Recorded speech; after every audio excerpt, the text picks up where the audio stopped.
শনিবার দুপুরে ওসমানপুর খেয়াঘাট এলাকায় 4 শিশু গড়াই নদীতে গোসলে নামে।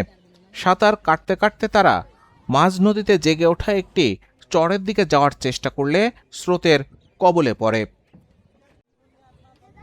ঘাটে থাকা নৌকার মাঝিরা দ্রুত উদ্ধার তৎপরতা চালিয়ে সামিয়া ও সুমায়া নামে 2 শিশুকে জীবিত উদ্ধার করতে সক্ষম হন।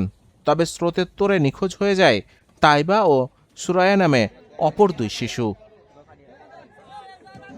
নিখোঁজের প্রায় 19 ঘন্টা পর রোববার সকাল 9টার দিকে ফায়ার সার্ভিসের ডুবুরি দল নদীর ওসমানপুর খেয়াঘাট এলাকা থেকে তাইবা নামে 7 বছরের এক শিশুর মরদেহ উদ্ধার করে।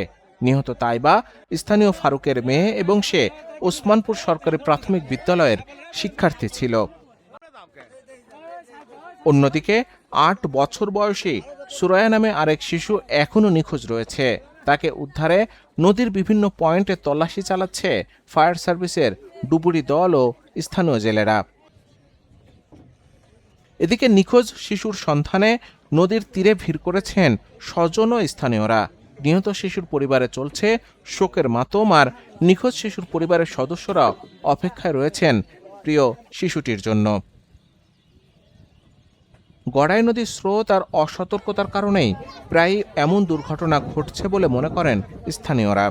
তারা নদীতে গোসলের সময় শিশুদের নিরাপত্তা নিশ্চিতে পরিবারের সদস্যদের সতর্ক থাকার আহ্বান জানিয়েছেন।